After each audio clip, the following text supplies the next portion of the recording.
Vladimir Putin, the current president of Russia, has been a dominant figure in world politics for over 2 decades. But before he rose to power, he was just a young boy growing up in Leningrad, now known as St. Petersburg. Putin was born in 1952, the youngest of 3 children. His parents were factory workers and he grew up in a communal apartment. Despite the harsh conditions of the Soviet era, Putin's mother ensured that her children received a good education. Putin was a good student and was particularly interested in sports, especially judo. He would go on to become a black belt in the discipline.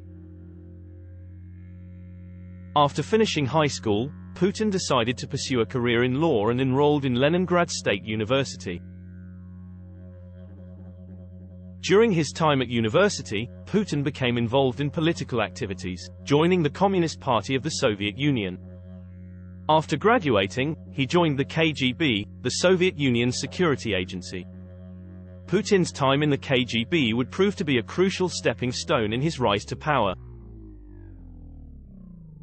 He was initially stationed in East Germany, but eventually returned to Leningrad and worked in the city's KGB office. It was during this time that he met his future wife, Lyudmila. They would go on to have 2 daughters together. While Putin's early life was relatively scandal-free, his rise to power would be marked by controversy and allegations of corruption and human rights abuses.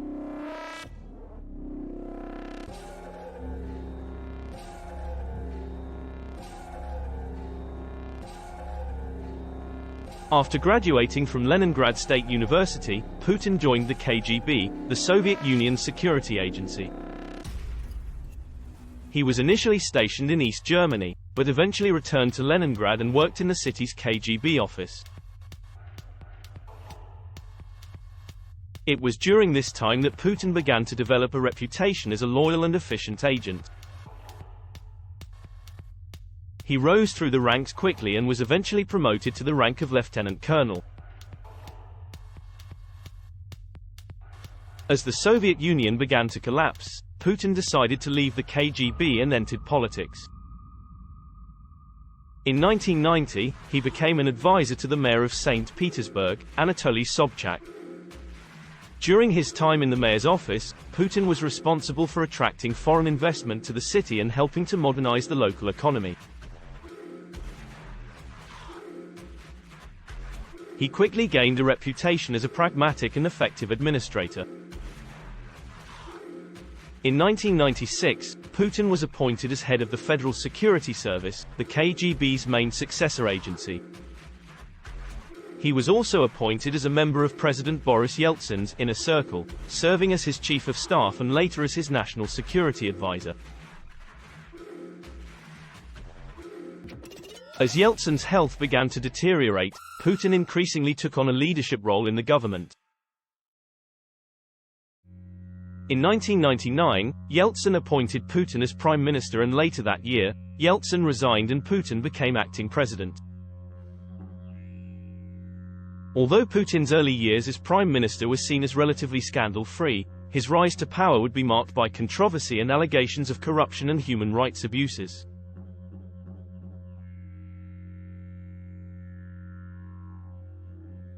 Putin's tenure as prime minister saw the Second Chechen War, which was marked by human rights abuses and war crimes.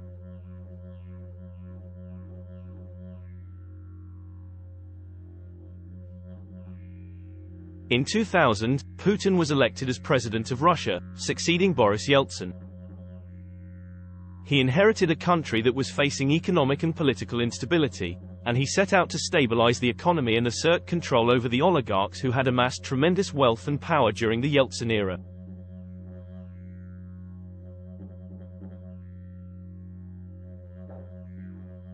Putin's first years as president were marked by a series of economic and political reforms that helped to stabilize the country. He implemented a flat income tax, reduced government spending, and strengthened the state's control over key industries. These measures helped to revive the Russian economy and Putin's popularity soared. Putin also took steps to assert control over the media, and independent media outlets were either shut down or taken over by state-controlled companies. This helped to promote Putin's image and suppress dissenting voices. In foreign policy, Putin sought to restore Russia's status as a major player on the world stage. He took a more assertive stance in international affairs, particularly in the Middle East and Europe.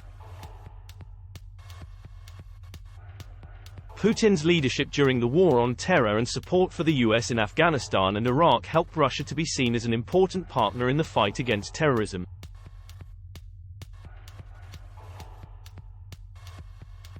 However, Putin's first decade as president was not without controversy.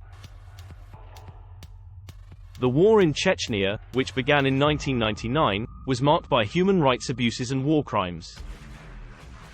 Allegations of corruption and political repression also plagued Putin's regime.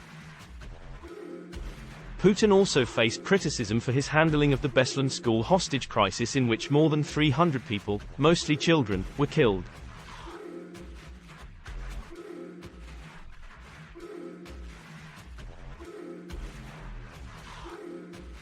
In 2010, Putin was elected for his third term as president of Russia. He had been in power for over a decade and his popularity was high, but his rule would be marked by a series of controversies and scandals.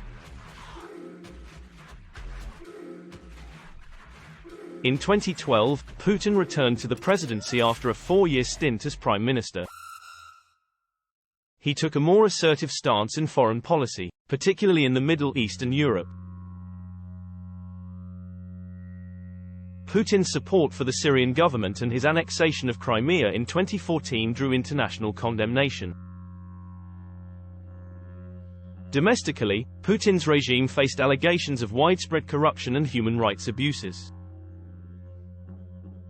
Putin's political opponents were silenced, the independent media was suppressed, and political dissidents were arrested.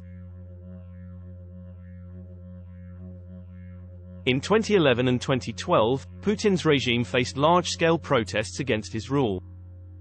Putin's response was to crack down on the opposition and pass laws that made it more difficult for opposition groups to organize. In addition, Putin and his inner circle have been linked to several high-profile corruption scandals. Putin's close associates have been accused of embezzlement, money laundering, and bribery. The media has also reported on Putin's personal life, including his secretive divorce from his wife Lyudmila and his reported relationship with gymnast Alina Kabaeva. Putin has not commented on these rumors. Vladimir Putin's second decade as president was marked by a series of controversies and scandals that have shaped his legacy. From assertive foreign policy to domestic repression, Putin's rule has been marked by a lack of transparency and accountability.